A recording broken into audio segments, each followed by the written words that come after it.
Shalom, salam sejahtera untuk kita sekalian. Kita bersyukur hari ini kita kembali bisa bersekutu, walaupun tidak secara tatap muka, tetapi kiranya situasi ini tidak membuat kita menjadi terpengaruh dan makin pudar semangatnya.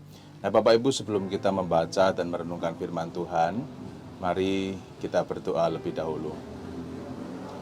Bapa yang Maha Kasih, kami bersyukur untuk anugerah-Mu buat kami, bersyukur untuk kasih-Mu dan kesempatan kami akan membaca dan merenungkan firman-Mu. Kami berdoa, bimbinglah kami semua. Dalam nama Tuhan Yesus kami berdoa. Amin. Bapak Ibu sekalian, perenungan firman Tuhan saat ini akan saya ambil dasarnya dari kitab Nehemia pasal yang kelima, ayat yang pertama sampai ke-13. Nehemia 5 ayat pertama sampai 13 yang berbunyi begini.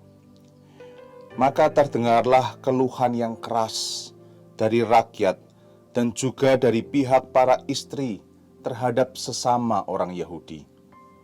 Ada yang berteriak, anak laki-laki dan anak perempuan kami banyak dan kami harus mendapat gandum supaya kami dapat makan dan hidup. Dan ada yang berteriak, ladang dan kebun anggur dan rumah kami gadaikan untuk mendapat gandum pada waktu kelaparan. Juga ada yang berteriak, kami harus meminjam uang untuk membayar pajak yang dikenakan raja atas ladang dan kebun anggur kami. Sekarang, walaupun kami ini saudara sedaging, dengan saudara-saudara sebangsa kami dan anak-anak kami sama dengan anak-anak mereka, namun kami terpaksa membiarkan anak-anak lelaki dan anak-anak perempuan kami menjadi budak. Dan sudah beberapa anak perempuan kami harus membiarkan diri dimiliki orang. Kami tidak dapat berbuat apa-apa karena ladang dan kebun anggur kami sudah di tangan orang lain. Maka sangat marahlah aku ketika ku dengar keluhan mereka dan berita-berita itu. Setelah berpikir masak-masak, aku menggugat para pemuka dan penguasa. Kataku kepada mereka, masing-masing kamu telah makan riba dari saudara-saudaramu. Lalu kuadakan terhadap mereka suatu sidang jemaah yang besar. Berkatalah aku kepada mereka, kami selalu berusaha sedapat-dapatnya untuk menebus sesama orang Yahudi yang dijual kepada bangsa-bangsa lain. Tetapi kamu ini justru menjual saudara-saudaramu, supaya mereka dibeli lagi oleh kami. Mereka berdiam diri karena tidak dapat membantah. Kataku, tidaklah patut apa yang kamu lakukan itu. Bukankah kamu harus berlaku dengan takut kepada Allah kita, untuk menghindarkan diri dari cercaan bangsa-bangsa lain, musuh-musuh kita? Juga aku dan saudara-saudaraku dan anak buahku telah membungakan uang dan gandum pada mereka. Biarlah kita hapuskan hutang mereka itu.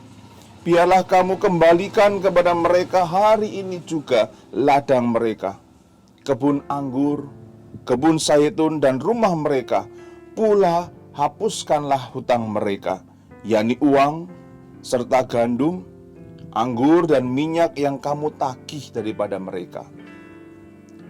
Berkatalah mereka, itu akan kami kembalikan, dan kami tidak akan menuntut apa-apa dari mereka. Kami akan melakukan tepat seperti yang engkau perintahkan.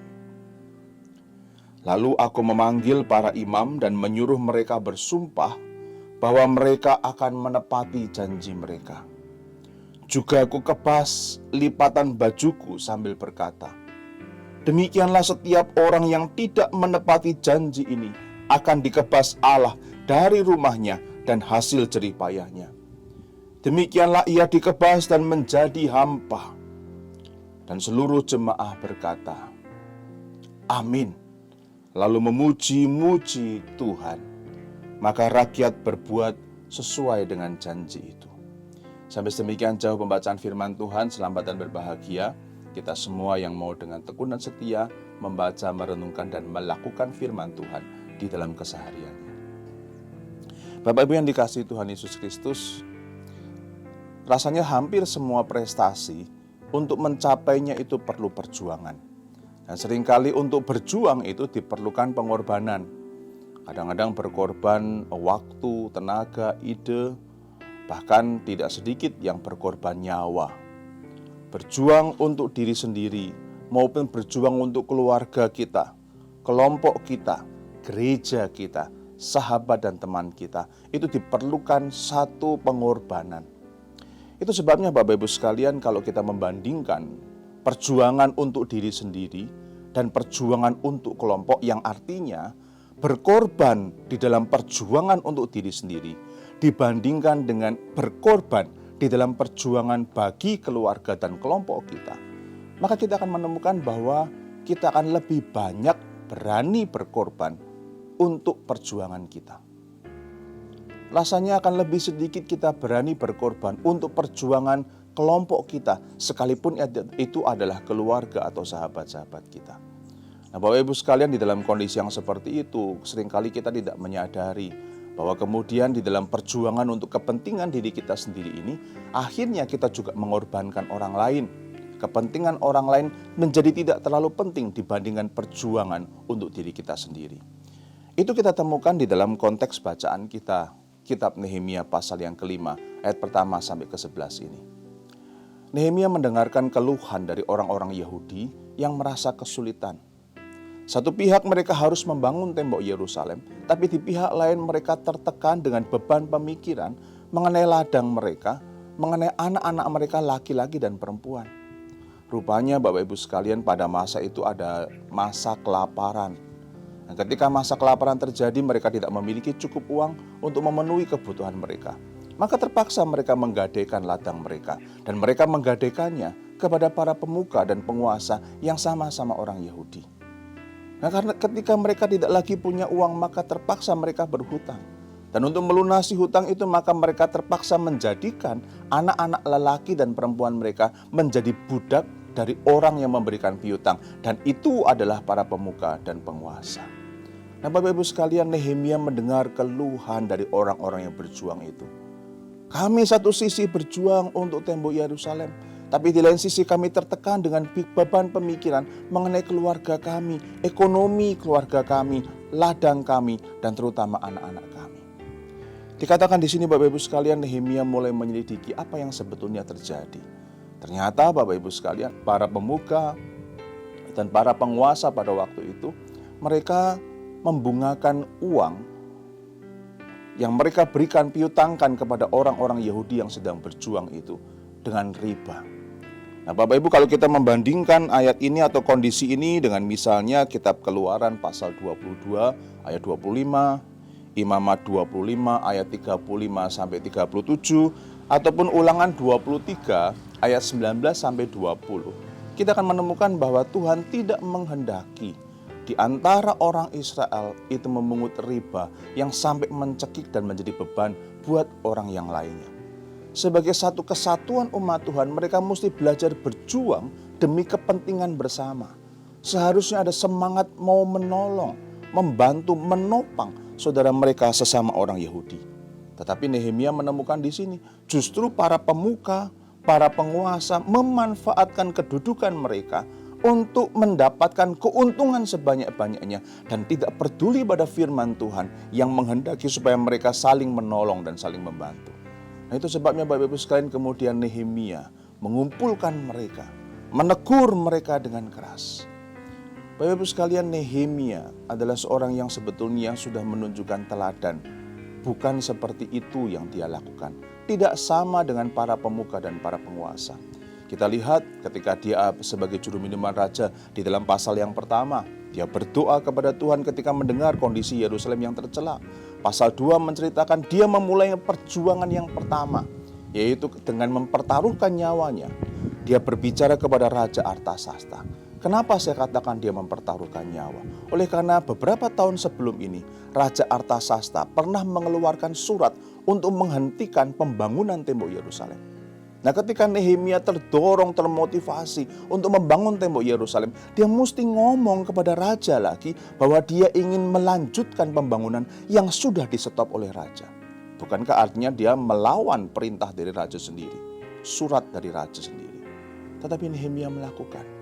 Dia bertaruh nyawanya untuk berkata kepada Raja Artasasta, aku ingin membangun tembok Yerusalem. Kita perhatikan kemudian dia berjuang, dia sampai ke Yerusalem, dia melihat kondisinya, dia memotivasi orang-orang, kemudian memberikan semangat kepada orang-orang di Yerusalem, sekalipun mendapat tantangan, intimidasi, ancaman, rencana pembunuhan dari orang-orang sekitarnya. Nehemia mengorbankan masa depannya, jabatannya, nyawanya sendiri untuk membangun tembok Yerusalem. Seharusnya semangat yang seperti ini juga dimiliki oleh para pemuka dan para penguasa pada waktu itu. Sadar bahwa kedudukan sebagai pemuka, sebagai penguasa adalah anugerah Tuhan. Dan di dalam kondisi tembok Yerusalem hancur, itulah waktunya mereka menyatakan syukur atas kedudukan sebagai pemuka dan penguasa itu untuk membangun umat Tuhan. Kalau mereka sadar itu adalah anugerah, lakukan itu untuk umat Tuhan. Berjuang, berkorban untuk umat Tuhan. Nehemia melakukan itu, tetapi para pemuka dan para penguasa tidak. Satu sisi mereka bersyukur kepada Tuhan atas posisi dan kedudukan mereka. Tapi di sisi lain mereka justru memanfaatkan kedudukan sebagai pemuka dan penguasa untuk keuntungan sendiri, kepentingan sendiri. Bahkan sampai rela mengorbankan saudara-saudara seiman. Bahkan itu menunjukkan bahwa mereka tidak takut kepada Tuhan. Maka Nehemia mengumpulkan mereka, memotivasi mereka, mengingatkan mereka, dan mengajak mereka untuk berkomitmen, berjanji bahwa mereka akan menghapuskan hutang saudara-saudara sesama orang Yahudi. Supaya pembangunan tembok Yerusalem diteruskan. Supaya orang-orang Yahudi tidak khawatir dengan beban ekonomi dan kondisi anak-anak mereka. Dan mereka fokus untuk membangun tembok Yerusalem. Bapak Ibu sekalian, ini adalah sebuah tindakan yang merupakan rasa syukur kepada Tuhan.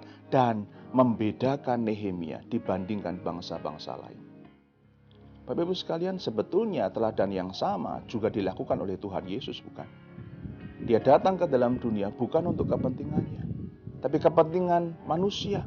Manusia yang seperti apa? Manusia yang berdosa, yang mempermalukan dia, yang memberontak kepada dia, yang membelakangi dia. Tuhan Yesus datang mengorbankan dirinya. Hal itu dinyatakan di dalam Taman Getsemani. Kalau boleh cawan ini lalu daripadaku, tetapi bukan kehendakku, melainkan kehendak-Mu ya Bapa. Satu perjuangan sampai rela berkorban untuk manusia yang tidak layak sama sekali, sampai dia harus mengorbankan dirinya. Bapak Ibu sekalian, mari kita mengevaluasi diri kita.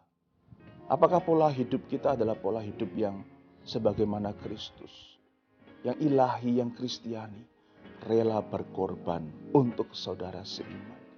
Rela berkorban, mungkin ide kita, waktu kita, harga diri kita tidak menuntut dipertimbangkan dan dihargai sedemikian rupa, tetapi kita memiliki motivasi untuk membangun orang lain.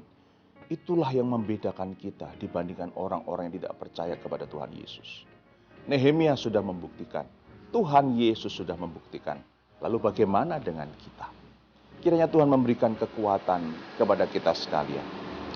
Nah, Bapak Ibu sekalian, mari kita berdoa. Bapa yang Maha Kasih, ampuni kami karena seringkali kami lupa diri. Seringkali kami mengabaikan firman-Mu demi kepentingan kami. Seringkali kami tidak mau berjuang untuk orang lain. Kami mau berjuang untuk diri kami sendiri, dan kami tidak peduli ketika kami mengorbankan orang lain untuk diri kami. Kami mohon Tuhan mengampuni kami.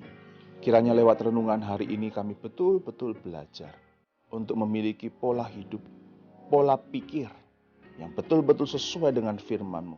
Dan itu membedakan kami dari orang-orang yang tidak percaya kepada Engkau. Ajar kami untuk terus mengarahkan diri kami kepada Tuhan Yesus, sehingga kami memiliki kerelaan untuk berjuang, berkorban, untuk memuliakan nama Tuhan, untuk membangun umat Tuhan. Sebab dengan demikian, maka sebenarnya kami sedang membangun diri kami, membangun suatu kualitas, pola hidup yang betul-betul membedakan kami dari dunia, karena kami memuliakan Tuhan. Terima kasih, kami berdoa di dalam nama Tuhan Yesus. Amin.